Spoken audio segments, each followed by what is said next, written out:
Welcome to Worse Than You with me, Mo Fry-Pasek. I'm Mo, and every week I'm asking today's most captivating artists how they got their acts together. This show is not about their best or most famous work. It's about the work that means the most to them and their creative process and why they make their art. This week's guest is an Asian American actor, writer, and comedian known for Queer as Folk, the L Word Generation Q, and Reno 911, one of my most cherished DVD sets. They are a main stage performer and teacher at the Upright Citizens Brigade Theater, UCB baby. Along with Finn Argus, they're a co-host of the podcast One of Us with Finn and Chris. And they are making their Broadway debut this winter, in fact, this week, as Mary's teacher in Oh, Mary. Please welcome to the pod, Chris Renfro. Ready, set, show! Hey there, Ryan Reynolds here. It's a new year, and you know what that means. No, not the diet. Resolutions. A way for us all to try and do a little bit better than we did last year. And my resolution, unlike big wireless, is to not be a raging and raise the price of wireless on you every chance I get. Give it a try at mintmobile.com/switch. $45 upfront payment required, equivalent to $15 per month. New customers on first 3-month plan only. Taxes and fees extra. Speed slower above 40 gigabytes on unlimited. See mintmobile.com for details. And now it's time. Yeah. Really fun, really fun. This week indeed. This week indeed. This week indeed. Indeed, this your week. What is that song? Indeed. No Good Deed. That's in the zeitgeist. That's Broadway. Yeah, okay, that's we're off to the Broadway. races. We're off, baby. Are they on Broadway right now? Cynthia Erivo and Ariana Grande? No, is Wicked on Broadway right now? Yeah, and it hasn't stopped for 20 years. That's amazing. Good for them. I'm just finding this out. How are you, my dear friend? Congratulations. Thank you. I'm good. I'm very good. I'm just exhausted and happy and nervous and excited, and it's just changing from minute to minute right now. Party rock. That's the way of life. And this is kind of going to be the whole ep, listeners. This is kind of where our Pisces personalities meet. But for listeners, I would love to let them know that this week, Chris is debuting on Broadway.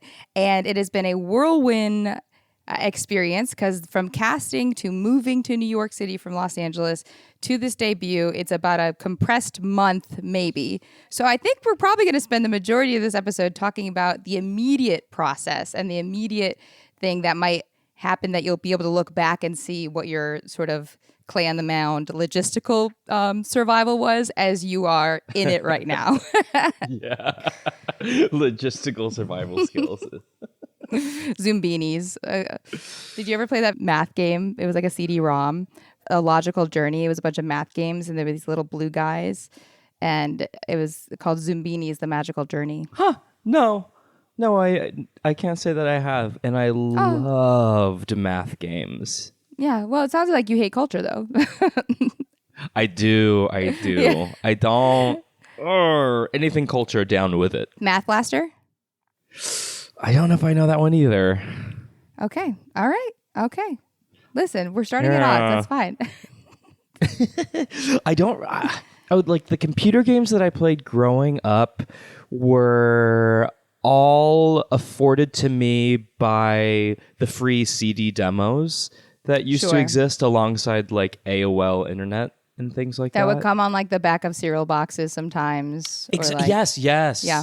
Whatever those were is what I was playing. You also, now I'll let listeners know because I think you have just finished your first full day of rehearsal.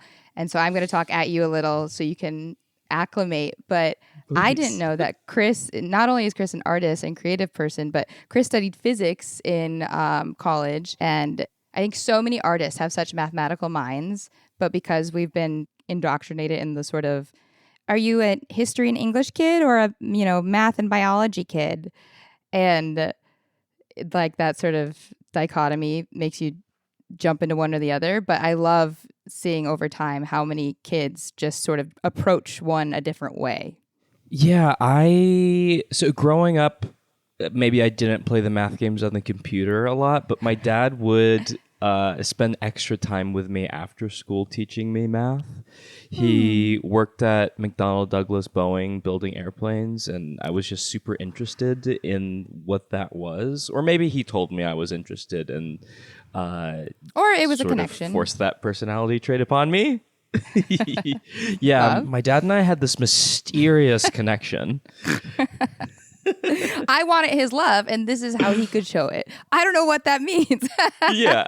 I love that. I come from a family of engineers and aircraft, like NASA and Hewing as well. No way. Yeah. So I feel don't know very if I knew connected to that. you on that. I don't know if a lot of people know that. I used to have a joke that didn't hit because it's too remarkable of a fact to think it is funny. I didn't set it up well enough, but I was talking about acting classes in LA and how everyone's like, losing their mind, sobbing and just making a whole drama. And I was like, honestly, like I'm sitting here in a class in LA worried that I'm not moving my arms right enough so this old man doesn't yell at me. And my grandfather got us to the moon without a calculator. Like, the fuck am I doing? like, what are we doing here? Like, it is sort of crazy, the line of work that we do. It's so funny. I was talking about grad school with somebody in the cast yesterday, and just like the idea of spending 12 plus hours a day, 6 days a week with other theater nerds talking about like, is that moo coming from the right resonator? It's so funny to me that you can like get a master's degree in that. I love it, but it's so from funny the right to me. resonator. Title of ep. Yeah. Okay, so to that, I'm very excited. So right now, I'm interested in what is top of mind for your process, right? Is it like, I can't think, I can't be a person, I'm a little soldier, I'm memorizing lines? Are you memorizing choreo? What is going through your mind right now? Yeah, so I'm not currently like much of a very good friend, or I'm being very selfish right now, and I'm letting myself feel okay about it. I'm constantly canceling on people. I haven't answered any of my text. A lot of emails have gone unanswered. Yes, I love and this. I'm just sort of like, I don't care. This is I'm like getting the opportunity to live my dream 32 years into my life, and I'm not gonna fuck this up, so that comes with a lot of anxiety. But because of like what this show is and like where it falls within my skill set, I'm not necessarily like anxious about the performance of it all. Like I know I'm gonna be great. It's everything I do really, really well. Yes. It's just kind of the story of it that I've told in my head. It's just the 30 years of buildup, and it's like, we're here. We're in the midst of it. And sometimes, especially I think queer folks or marginalized folks or any folks have the experience of having to be excellent to even be considered, right? Having to be the best of the best. It isn't so much like imposter syndrome or anything that comes up.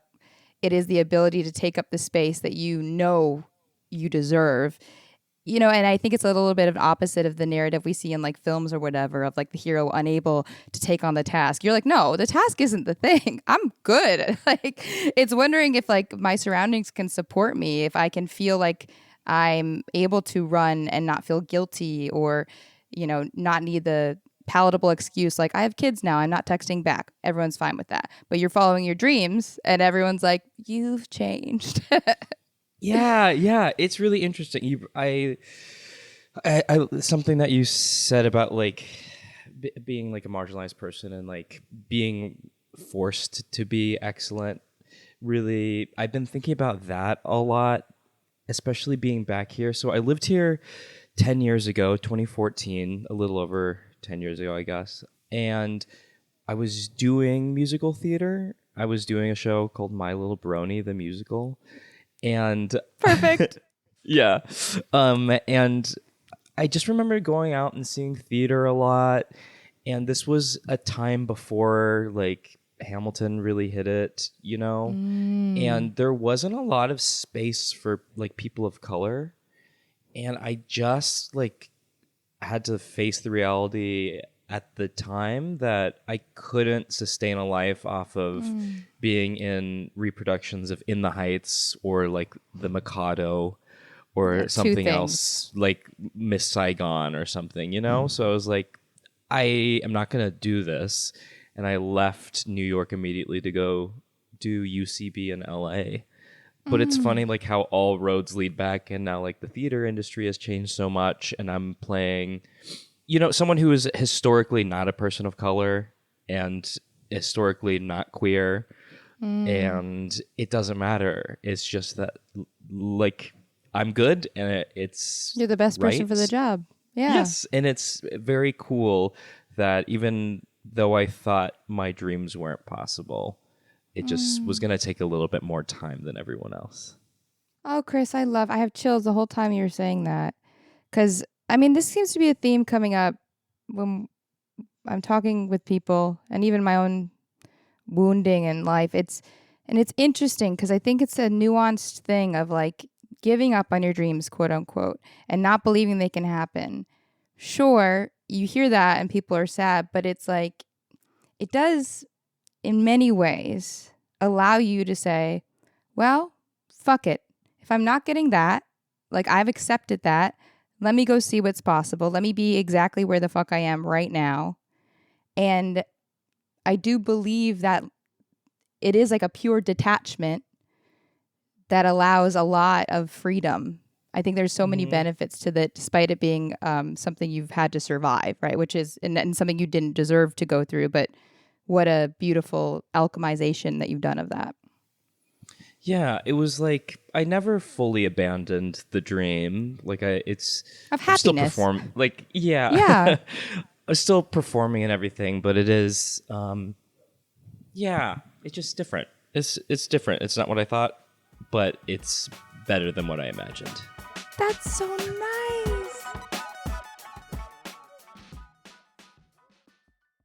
My dad works in B2B marketing. He came by my school for career day and said he was a big ROAS man. Then he told everyone how much he loved calculating his return on ad spend. My friends still laugh at me to this day. Not everyone gets B2B, but with LinkedIn, you'll be able to reach people who do. Get a $100 credit on your next ad campaign. Go to linkedin.com/results to claim your credit. That's linkedin.com/results. Terms and conditions apply. LinkedIn, the place to be, to be.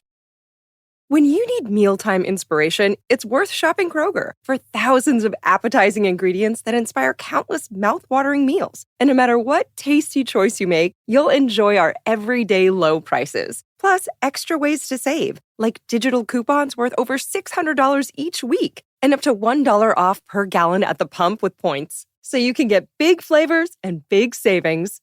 Kroger, fresh for everyone. Fuel restrictions apply.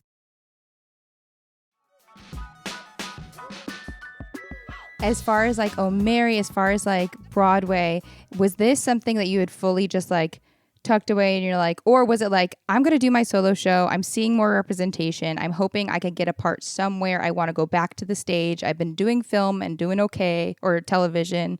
Like, was that conscious in any way? Okay. Long story or short story? Long, please. Thank you. So it starts back in like 2018, 2019. I was working at Kaiser Permanente Educational Theater alongside one of my best friends, Nikki McKenzie. And I had no interest whatsoever in doing TV and film. We were also at a time where like this was before Crazy Rich Asians, where there was, I think at the time there were like 6 Asian people on TV in the last 2 years or something crazy like that. And so like it wasn't even a thought in my head. I was like, I can't do TV. But the CBS Showcase came along knocking at my door because they saw me perform at Filipino AF at UCB, and they were like, please audition. And I was like, no, thank you. Nikki McKenzie really was like, you're stupid, you're actually gonna do it. No, thank you. And so I did it, and it really changed my career and allowed me to audition for my first TV show, which I tested for but did not get. And then the pandemic happened right away. But it led to a ton of opportunities, like Queer as Folk and the L Word and a lot of other cool, amazing things.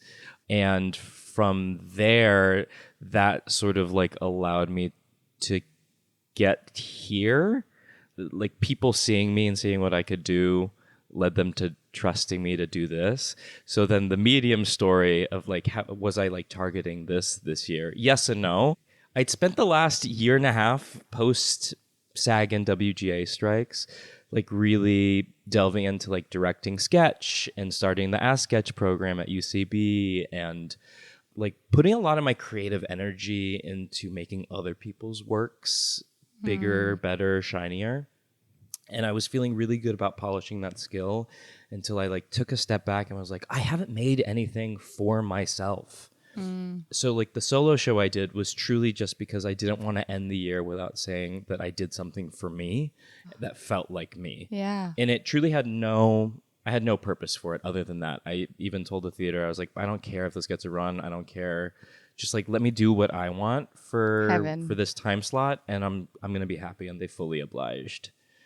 And then the other story about how O'Mary fits into the picture, I did heavily target this. Party Rock. Yeah, so it starts in the summer of this past year.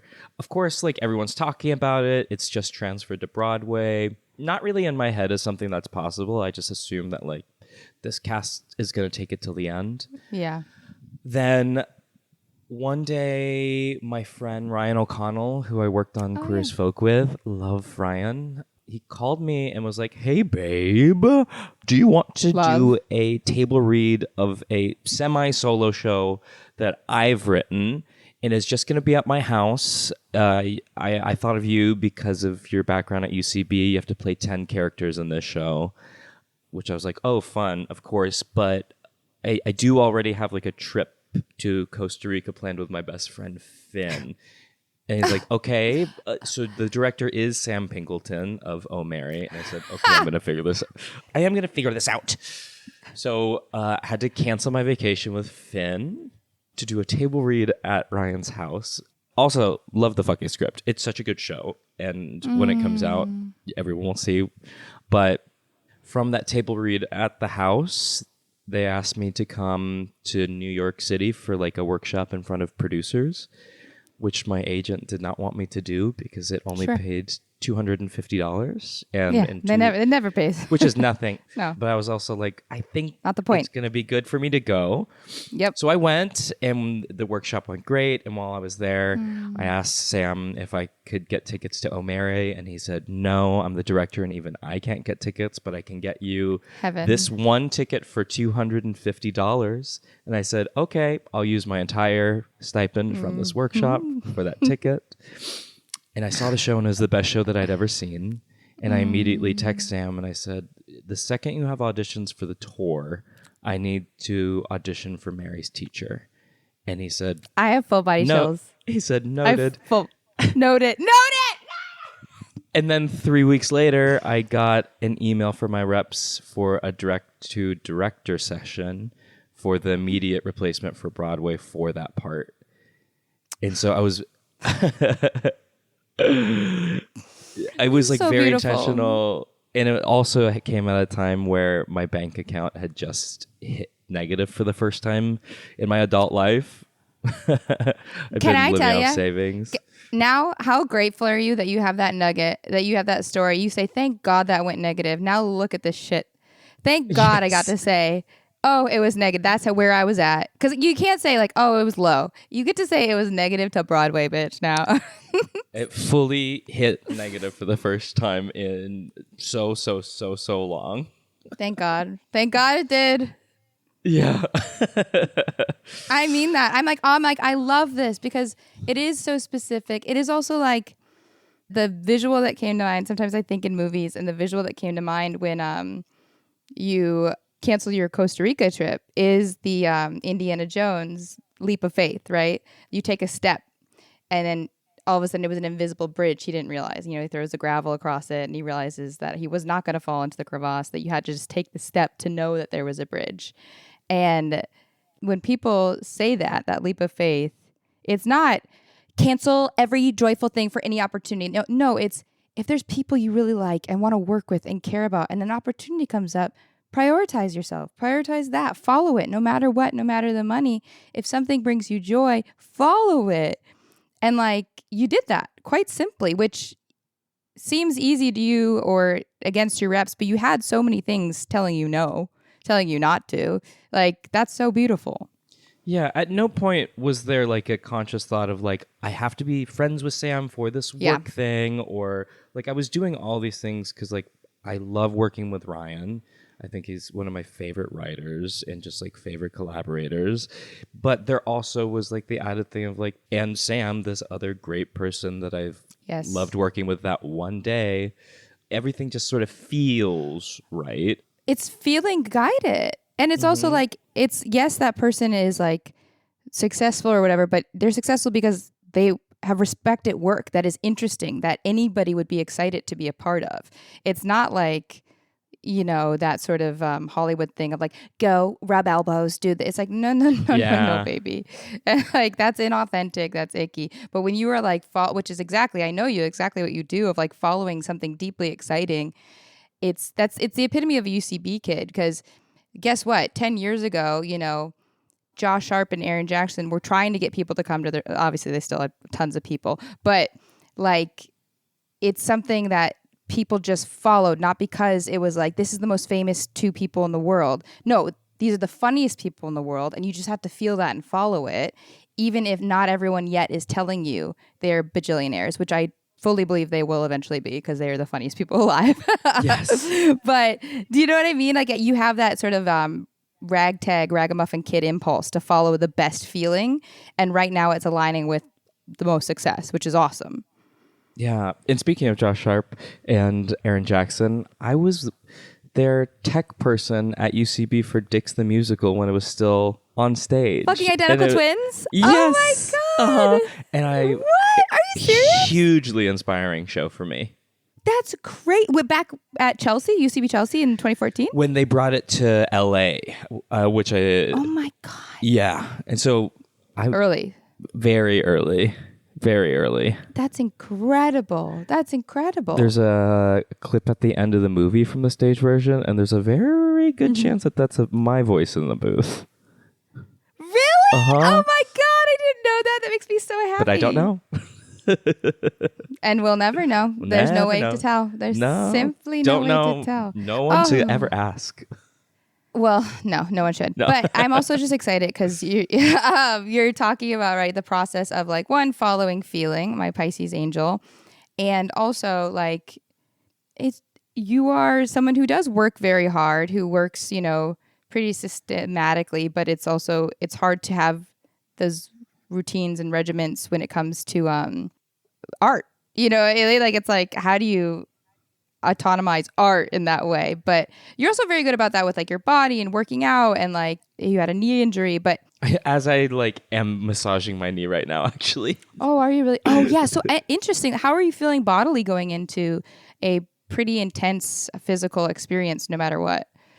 A little spookied, a little spookified. I haven't really spent like length of time in the cold, nor have I had to like really walk super long distances with this knee, and like I'm really feeling it, and so I don't know what that means care long term. The rest of my body I'm very confident about. You can hear it in my voice maybe that I'm like a little stuffy, like the environment here is different from California and my body's getting used to that, but that's not a concern. But this knee thing, I'm like, I don't know.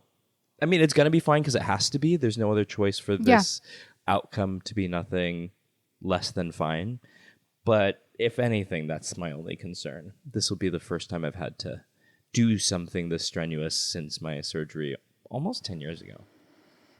Yeah, I mean, I think in a micro way, Fringe was very that because it was performing every day. And like, you know, there'd be days where I had what I didn't know was like essentially like a new form of COVID that doesn't test positive but kills you after you get home, which happened to me.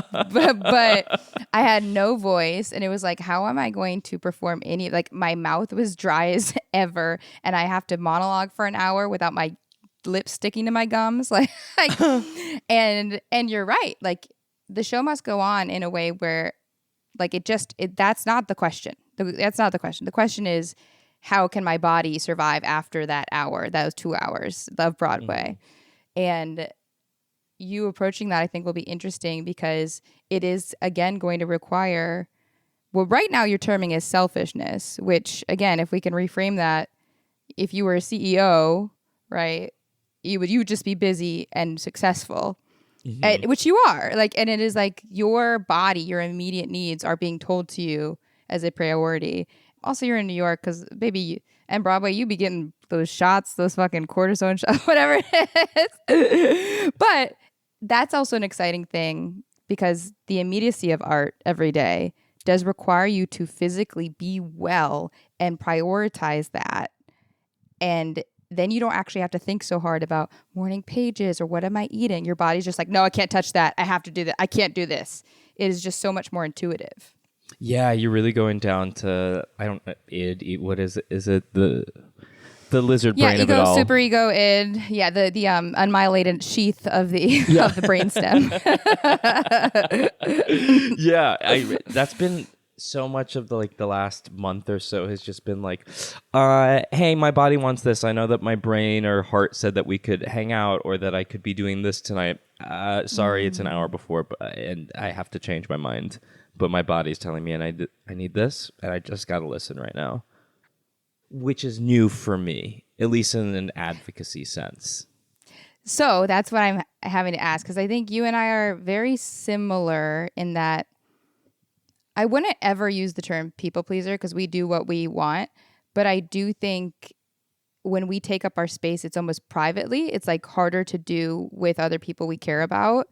And I think it's people who allow us space, but it's like, it's new to take up.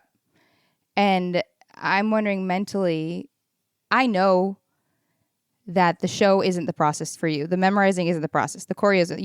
You're going to do that in your sleep. But I think it is the demands of the type of person that you have to become to sustain that, And sometimes it's really, really hard to it feels selfish to fully be like, I am out. I cannot be what I was for you. I enjoyed being what I am for the people around me. I cannot be that. It's almost like a breakup with your former self. It's hard. And I'm wondering if you experience that. No, yeah, definitely. But I'm excited to do that. I don't view selfishness as like a negative thing. I think I really reframe that for myself as almost like a gift that I was allowed to touch every once in a while.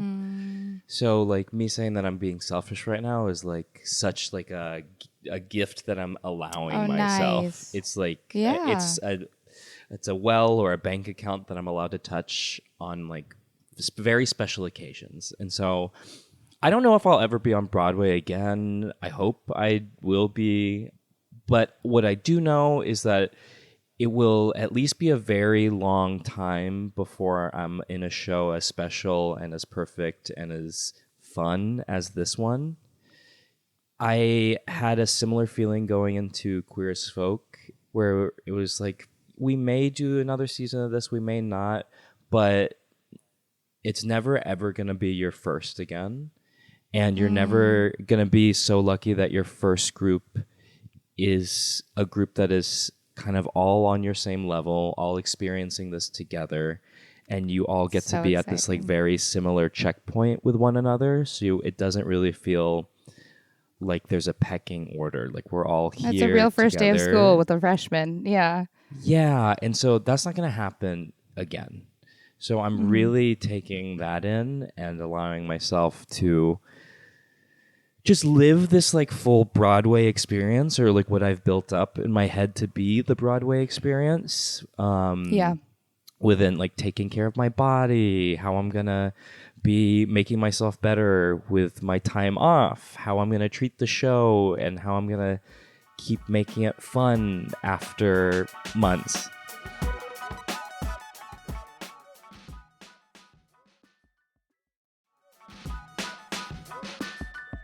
Have you had time to consciously plan this all out? Because that's a lot. This has been a month since you've been cast. Yes. So that, for me, that's part of the preparation alongside like it's just as important as like memorizing and stuff, is like how I'm going to build my life around this production to be able to sustain it in a way that keeps me happy. so yeah.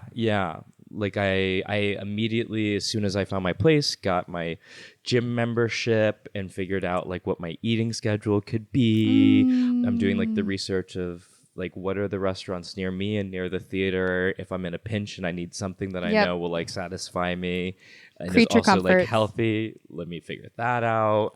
I've been looking into like classes and new skills that I could take to keep my mind, like make sure it's still sharp and I'm not just doing the same thing over and over, so I don't come out the other side of this dull and without anything new to give the world. But that, to me, that's interesting too, that you're like trying to make sure you're like, I think that's an exciting impulse. That's an impulse I would have. And it's almost like it's not actually learning the new thing. It's taking my eyes off the boiling pot of what I'm doing right now. Yeah. Do you know what I'm saying? Yeah. Like if I focus too hard on what I'm doing, I'll think about it, and I can't think about it if I want to be good. Yeah. There's a point when the show is going to be like set, right? Like when I debut.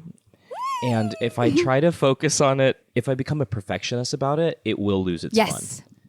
Yes, Like, 100%. It has to stay in that place of like freedom and fun and allowing it to be sometimes better and sometimes not as good from night to night.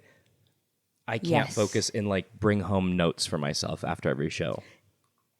Exactly. Yes. And it's so funny. And I love that people can hear this because, right, I just think culturally we've been indoctrinated in that way of like, well, you know, if you really care about this, you're going to, you know, watch back, you're going to do reps. It was like, no, I really care about this, so I'm not going to do that. Because you know your impulse. Yeah. Yeah, I already know I'm great. I don't have to watch it back. That was stuff I was doing when I was first getting started. I trust myself at this point. So now it's just about like the fun. Or intuitively, if I mess up, I'm going to focus on that instead of like trying to make a list of all the things that I could think about feeling different about. What? No. Yeah. No. So I hope that I can like expand myself outside of the show, like learn some pottery, get into gymnastics, like get better at Korean or something. I just want something that's totally tangential, not really related to anything that I'm doing. Yeah, 100%. I just think, especially when I was in Edinburgh performing every day, if I didn't have this podcast to do, I had a day job at the same time. And none of that was like the exhausting part. It was like more emotionally like my outside life going on. But the fact that I had all those things was incredible. I needed that. Otherwise, I would be a blob. You were juggling a day job too? Yeah. Whoa. How did you do that all? Well, sometimes I would, because like you're vibrating so much energy off post show, I would go out and I would stay up till about 4 and then work on a American schedule and then go to sleep at like 6 and then wake up at like 11 or something. And then, but if we had a podcast recording, I'll be very honest, I did like the structure of it. It to what you're saying of like, it did allow me, even when the social component of Fringe became too much, to be like, I have a job. It felt like inherent boundaries and structure at the same time. I get that, but that is so much. Oh, yeah, Are you also someone who... Are you always like that? No. I'm able to do that. I think I laugh because I'm always with my friends who think I'm like airy-fairy. I'm like, don't forget, when you were in the 6th grade, I was training to be an Olympian, you dumbass. Like, like I know the commitment, discipline, like nobody's business. I love it. And so it's not hard for me, but it's not self-implemented. So if I don't have anything giving me that, I'm not doing it. Oh, good. Okay. Yeah. What were you training for? Were you actually training for the Olympics? I went to the Junior Olympics 13, 14, 15. I did USA. I did Wisconsin for USA when I was 14, and then played in college. And I stopped early. Wait, what for? Volleyball. Whoa! You can't be making that face at me. Wow! Yeah, baby. Yeah. Wow. So sort of everyone that is working on this podcast trained for the Olympics. Alpha professionals. Alpha That's get her crazy. donners. I love that. But to my point, like when I keep trying to talk to actors like you about how my basis is sports, like I think of myself in a cast as a teammate. And that's why I'm a good actor, is because even though I was a star on the court, even though I was a killer, like I could not be that without a working team. I could not get close to that without great defense, without a great set. So to me, the best actors are athletes. And you are that in the way of like improv, that impulse to like share and yes and like have everyone lift each other up. Yes, and I never had that team mentality. It was always a bloodbath for me until UCB, and I think that was a huge thing about UCB. I mean, I came from like theater training programs that were like pretty toxic, which is not new to anybody by any means, but tell me everything. It was just like people and teachers cutting each other down for the sake of cutting each other down. If you weren't the best, you were the worst. And it was a matter of who was the flavor of the month. Yeah, and like going through a program where there were cuts every 3 months, so you'd have to prove yourself there. Oh, there's no space to be creative in that. No, it's just like training for the A, but then you get out into real life and you're like, oh, no one's grading me, so what am I? What was I working towards? Interesting. So when you were in those programs, did you have the intention of doing stage and theater? Oh, yes. I did 17 productions in 2 years at university, several of which I put up on my own. I got my first working theater job while I was in college, so I was doing all my college coursework, and then I was doing a play right after, working on a play, and then the evening I was going to the Chance Theater in Orange County working on this show with people I still talk to this day that live out here because they took it from off-Broadway and brought it to that theater. And so I have always had a work mentality. That's why I was latching on to this version of you that's like, okay, I have a day job, I'm doing the podcast, I'm doing my show at night, and I don't sleep, because that is sort of me all the time. But I love that about you because I think, a lot of people think you're doing too much or overextending. It's like sometimes you actually need to have that much business on to know what has value. Yeah, yes. You can't know otherwise. Exactly. It really, when I get overwhelmed, when I like push myself to the limit, if I treat myself like a computer and it's like, hey, RAM really needs to be cleared right now, it really reveals to me, oh, okay, well, that's the first thing I need to offload. Maybe I don't actually ever have to do that again. Yes. And I always say to myself, okay, right? So if I'm also, doing a weekly WordPress, or what is it called? The new one, Substack.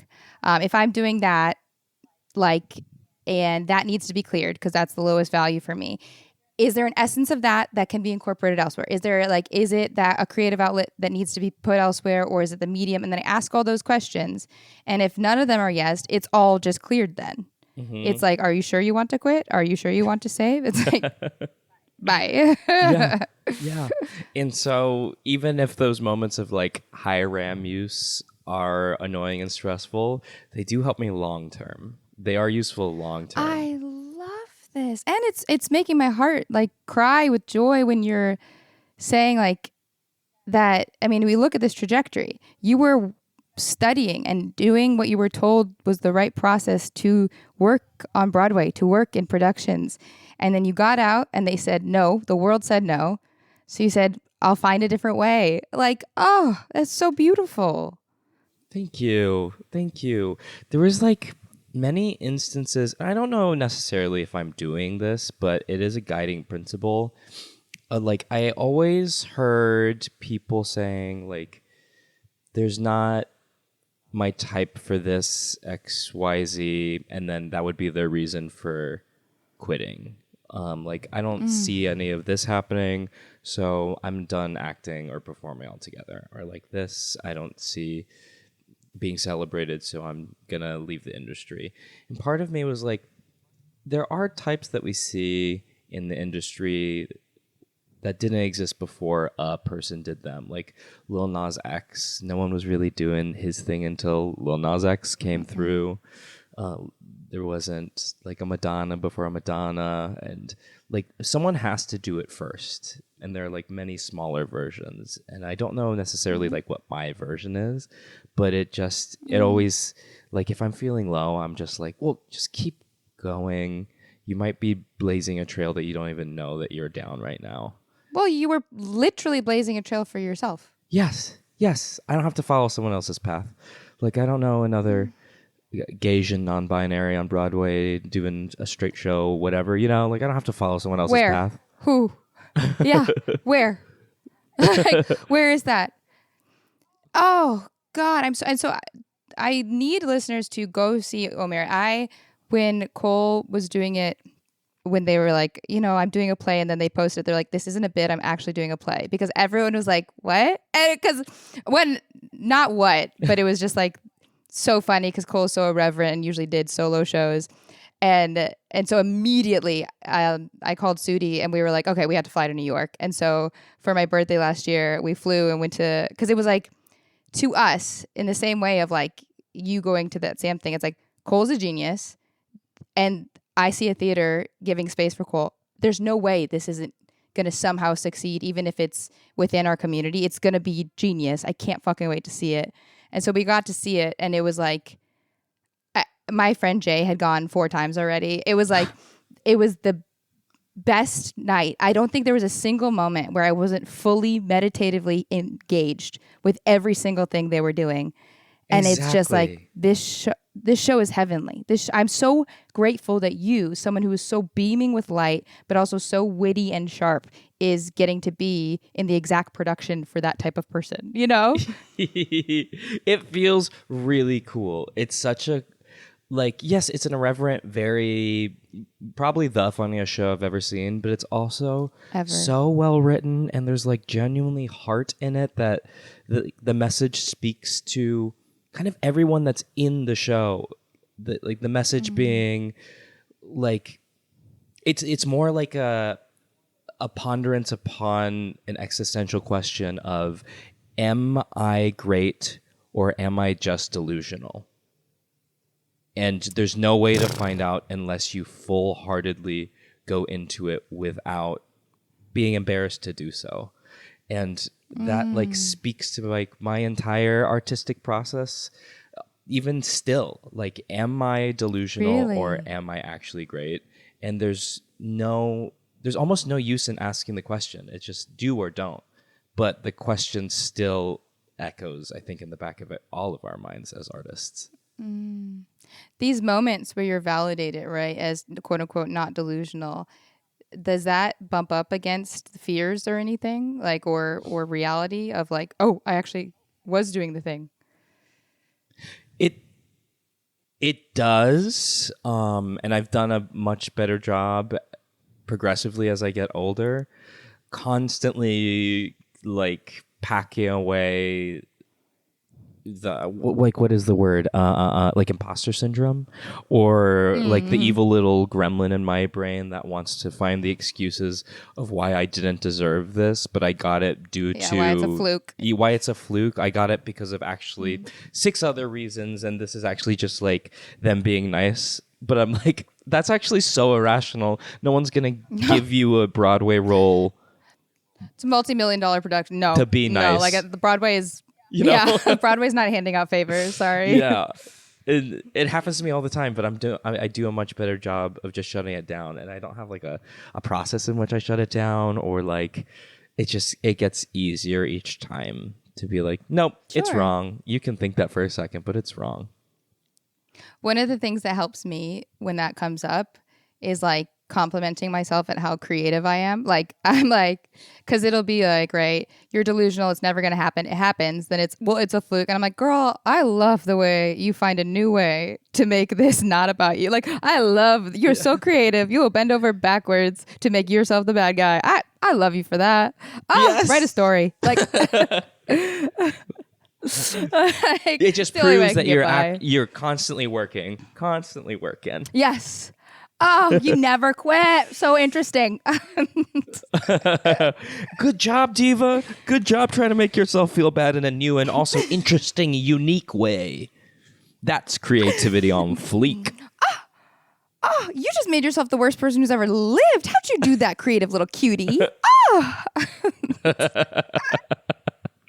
My inner saboteur, right? Like, I was having a hard time, sort of like, even like being like, shut up, or like, you're not making sense. That's not true. Because I was telling my therapist, I was like, honestly, she's right about a lot of things. Like at a lot of points in my life, I got this belief for a reason. It helped me. It got me through. So to say it's not real to my inner saboteur feels like I'm invalidating myself.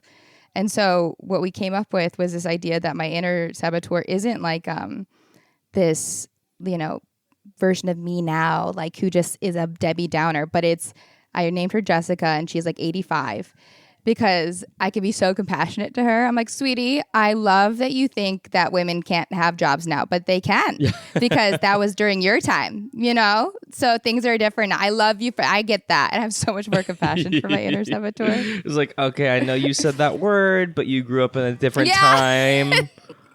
It's very that. I'm like, sweetie, it's really not okay. It's not okay. Yeah, it's my inner saboteur. Oh. But I like that. It is just like echoes of the past, right? It worked for a time, but not now. Yeah. It felt kinder because I think even you being like, am I good? Am I this? And it's at the same time as you going, yeah, I'm the fucking best. So to tell that voice, it's stupid. It's like, well, no, that voice got out of school and there was no one that looked like me. And things did tell me no. And a little part of me believed it. The majority knows I'm that fucking star. But a little part did. And I'm not going to be blamey to them. I'm going to be like, oh, you're misguided, friend. Mm-hmm. Yeah. We just got to find a different way. That's all. We got to find a different way. Okay, so we're coming to an end segment. Which I would love for you to kind of sit in because I think you are so poetic and so kind and generous, and I love hearing you like muse on things. And this segment is called "Thank You for Holding My Poems," and I think I'll waste less time explaining the origin because I think you know it a little, but it is this idea that we as friends and artists can come in connection and witness these vulnerable moments that might seem small to you or me, but the world to the individual who experiences it. And to witness that, to me, is holding a poem of each other, something unfinished, something unseen. And I would love for you to bring either a poem in your life, a moment that meant the world to you, or, a poem you're looking forward to in this process, and we'll hold it for you. Thinking, because I want to give 2. Give 100. Because I have a moment coming, but I'm trying to think of... Do you want an example, or do you feel like you have one? I would love an example. I want to make sure I'm on the right track here. So there is no right track. And I think this is a really good thing for perfectionists, this whole exercise, because it can be a moment, but it can be a song you like. It can, for me in my play, the moment to me that is holding a poem was I had just experienced an assault. It was like the worst moment of my life. I felt like I just was ready to leave the world. And I walked down the hallway and I bumped into this nurse. And I felt like shit. I felt awful. He just, oh my God, you're so pretty. And then just keeps on going. And it was like, you just saved my life. And it wasn't because I felt pretty or was pretty. It was like this person just existed with me. And that's like made me feel like a person and interacted with me. And to me, I'm like, I will hold him in my heart for the rest of my life. I like, even if he can't immediately feel it, there's someone who loves him without question. And, I don't know, never see him again. But also a poem can be, I went to O'Mary when I was 13 and I saw a queer person on stage. I saw an Asian person on stage and I knew that there was a life for me. So poems can be anything. Okay, then I was down the right track. Stars. I'm gonna sending you stickers in the mail. Okay, good. Thank you. Okay, I have 3. I am thanking and confirming and smiling back upon 13-year-old Chris, who was so obsessed with Spring Awakening that they learned every single harmony, the blocking for every character, and saw the production upwards of 17 times in 3 years, because it really cemented their place, like in the place in their mind that was like, theater is for you. It taught me how to sing, how to be an actor, just by like copying them and Mimicking. Mimicking. And I was made fun of like ribbingly by a lot of people for it, but I never let it make me feel bad. I was just genuinely so happy. And it sent me down a really nice path. And then I have an evil poem. Yes! I love 10 evil years poems. ago, 10 years ago, I was here doing that show, My Little Brony the Musical, and the director pulled me aside and he said, I used to be an actor before I was a director. And I think that I wasted a lot of my time in that field. And I really am doing right now what I wish someone would have done for me. You are not a good actor, Chris, and you should leave the acting field and choose something else before you waste your time. And I never let that make me feel sad. I said, oh, you're an idiot and you should also not be a director. And I just want to shout out Brian, because I hope he's still in the city, and I'd really love to invite him to the show. Oh, you better know you're going to get a DM asking for tickets. Yeah. You better know you're going to get a DM saying, I always believed in you. Oh, yeah, baby. The people that come out of the woodwork is so funny. And then It's... and then I have a future poem. This show really kind of fell from the universe out of nowhere. And I always wanted to be able to be on Broadway and have my grandma come see it, because she's always been like a big champion of me getting my dreams like that. And she's very, very, very old. And we can get on to the story another time, but a psychic told her 70 years ago that this is the year that she's going to die. Oh, I have full body chills. Okay, wait. Do we have like five minutes? Do you want to get into it? Absolutely. Yeah. Okay, go. Yeah. My grandma was like 20 something in the Philippines, and she's very Christian, doesn't really believe in that sort of stuff, but she, for some reason, went to a psychic, and the psychic told her 3 things. 1, the number of children and their genders, which came true. 2, a very oddly specific illness, which she did go through and survive. And 3, that she was going to die at this age. And she told me this information 5 years ago in confidence, and I was the first person she'd ever told. And we've reached it. She's not really in condition to be traveling or anything, and she lives with my mom and dad in Riverside. But in preparation, they flew her to Maryland a couple weeks ago, so she could get acclimated to being here. And then they're going to drive up for my debut, and the theater is going to accommodate her with accessible seating to make sure that she gets into the show. I'm gonna cry. Yeah, and they don't know it. It's in the program. I have it in my playbill that it's all dedicated to her. That's really nice. That's really nice. I didn't think it was going to happen, so it's really cool. Well, 1, she's living out the storyline of Big Fish, the 2002 Tim Burton film.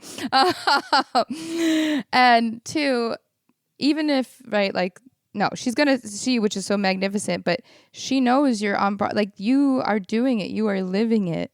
And that is so magnificent. And for you to be able to do this, even for yourself, to give her that, right? To be like, I wanted to give my grandmother this. She gets to be treated special at a Broadway theater. Yes. This will be the first Broadway show she ever sees. And it's Like, she escaped political asylum in the Philippines and like brought her entire family over here. Oh. And I'm the first one of the entire family born in America. And it's just like, hey, you did it. Oh, Chris, feels that's cool. so that is holy. That is truly divine. That is what love and connection is. And like, I can't imagine how heavenly and how affirmed she feels in every choice she's made, because this is where it has led. Like, oh my God, how amazing, and how healing to every choice she's made, right? Everything she's overcome, because you would not happen had she not done that. Like, that is so, I'm so happy for you. I'm so happy for you.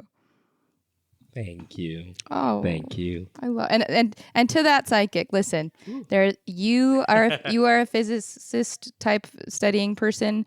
Guess what? There's an infinite realities, and psychics can only tap into one at a time. So if she wants to hop a little timeline, she can hop a timeline. Exactly. Oh, that is so special. Isn't this cool that we get to live this life? It's so cool. It's so cool. It's hard, but it's worth it. Yeah, it's so hard. It's so hard, and it's so silly and so weird. And these moments of just pure vibrating love, it's like, holy shit, yeah, I'll do it again. I'll do it again. Oh, well, are there any I thank you for those poems. I appreciate them dearly. And the satisfying one is named capital B Brian. And I miss those New York sirens. I'm so happy to hear those. They never really go past my place. That was for me then. Are you there? Damn it. Oh yeah, there is a bit of a lag. Well, I'm experiencing the love of you either way, even if it sounds like I'm pausing between everything I respond to. Hey, I'm used to this. I get it. I know. I love you. Because I love you and you have a perfect podcast. Okay, besides, I implore listeners to head over after this to go listen to One of Us with Chris and Finn, and wonderful podcast. But is there anything else you want to indoctrinate my listeners with, or tell them what to do or see? No, those are like the two big things that are happening with my life right now. Come see Oh Mary on Broadway at the Lyceum Theater right now, starring Betty Gilpin. And you can see that 8 nights a week. You can listen to One of Us with Finn and Chris, where you get your podcast. We're sister podcasts. We are. We're sister. That makes me so happy. Yeah. And what's fun is that you were a guest on the show and have probably left the most influential mark on what we do week to week, the for sure. Yeah, we have to go around and compliment everyone every time, and I love it. Because no matter how crazy or adversarial or racist the podcast gets, we like slow down. Page and 6 headline. It's always really nice. New Broadway star, racist podcast. No, I'm happy because I'm happy. Well, that's my truth. Oh no, it's lagging, and then all of a sudden I heard, "Well, that's my truth."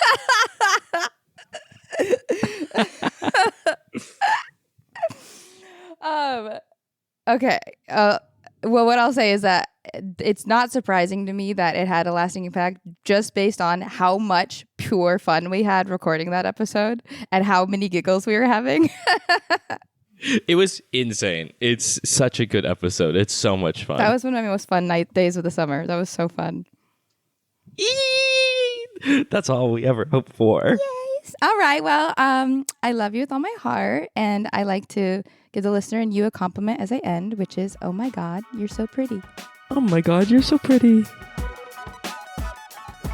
Worse Than You with Mo Fry Pasick is hosted by me, Mo Fry Pasick. You can learn more about this week's guest and the Worse Than You team by checking out the show and episode copy.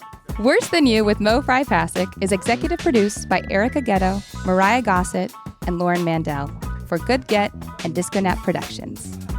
Oh my God, you're so pretty.